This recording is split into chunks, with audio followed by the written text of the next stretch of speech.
Our lead focus tonight is Xi Jinping's China. Has the COVID dragon gone berserk?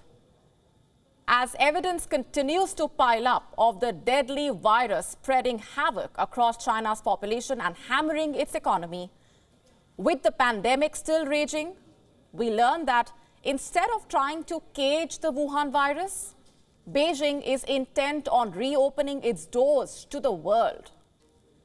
Why? This seems irrational and even inconceivable, but there has to be a reason. Is it Xi Jinping's obstinacy or a dictator's arrogance, which is putting the world at risk again? What kind of risk? Well, the risk of another international Wuhan virus horror. Cases are still rising in China. Remember, hospitals are overwhelmed. And guess what? Xi Jinping is opening the gates of the dragon's den at a time when the world is witnessing a new Omicron variant is already circulating there. Starting the 8th of January, in fact, Chinese citizens will be able to travel abroad. They will be allowed to go on vacations to any country of their choice. It could be your country, it could be mine. This is not the fault of the Chinese people. It is a decision made by an authoritarian government which wants to suspend belief in reality. It wants us to believe that conditions in China are normal. But what does that mean for the world, for you and me? It means, in simple language, the return of risk to our lives and to the lives of our loved ones. Only one man takes decisions in China, Xi Jinping. The combination of dictatorship and denial can be deadly. Let me ask you this. Why would he open China's borders now? He kept the borders shut for 3 years. But now, when the virus has resurged, he is flinging open the gates. Today, the number of infections in China is so high that Beijing has started censoring the truth of the real numbers. The harsh reality of China is such that the people are buying life-saving Indian drugs from the black market. Look at this headline. Is the Chinese dictator blind to this truth? Or is his ego more important to him than his people's and the world's health and their lives? How many must die to shield one dictator's ego? Researchers say Xi Jinping can take action to reduce the number of deaths in China. He can slow down the spread of this virus. But for that, he will have to do the obvious, which is to ramp up vaccination in his country.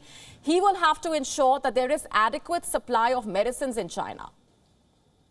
But first, Xi Jinping will have to acknowledge the disaster in the dragon's den. And here's the problem. Acknowledging the virus resurgence hurts his reputation and his claims that he had achieved zero COVID. Instead, he is downgrading the COVID measures from category A to B. He is incentivizing travel.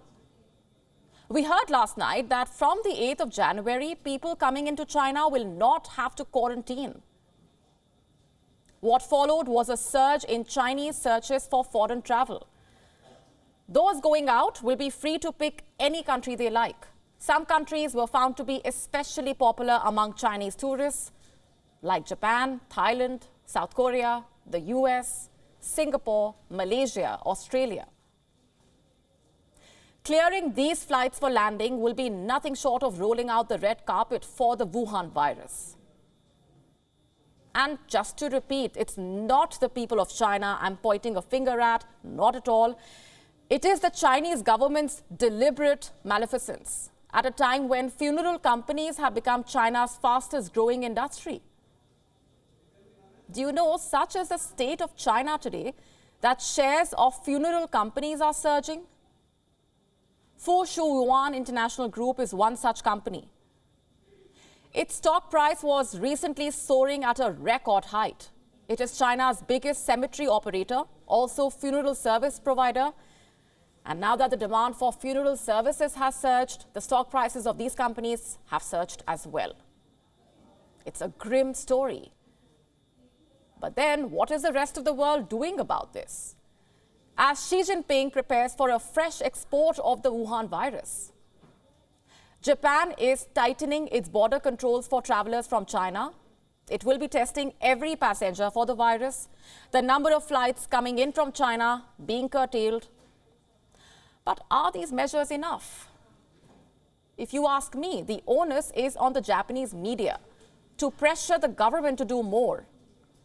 For some, however, the short-term economic benefits of Chinese tourism outweigh the dangers.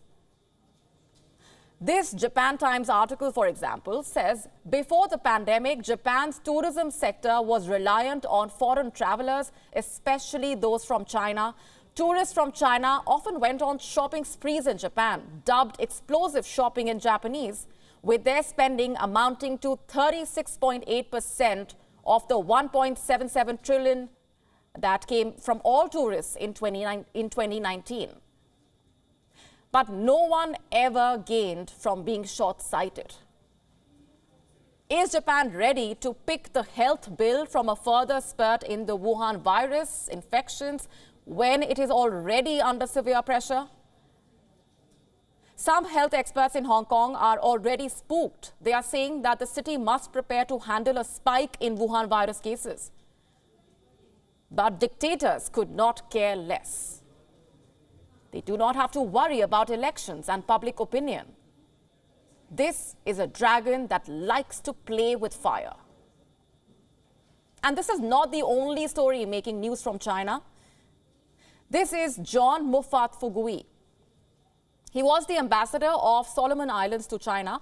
Solomon Islands is a country that Xi Jinping likes to cozy up to. It's located in the Pacific, and China wants to set up a base there, expand its reach. Beijing has already promised some $730 million in financial aid. All of this. And guess what? This Solomon Island envoy has died mysteriously in Beijing. The reasons for the deaths? Unknown. And this is not a one-off incident. In February 2021, Ukraine's envoy died. In September last year, a former foreign policy advisor to the then German Chancellor Angela Merkel died in China. In April 2021, it was a Philippine diplomat. Fugui was the fifth envoy to die mysteriously. Fifth. And then there is the report of the missing VIP. Zhao Liji was number 3 in China's all-powerful Politburo. Zhao has not been seen in public for a while now. He recently also missed an important high-level conference. And no one knows what has happened to him. Did the virus get to him? Or did Xi Jinping? WION now available in your country. Download the app now. Get all the news on the move.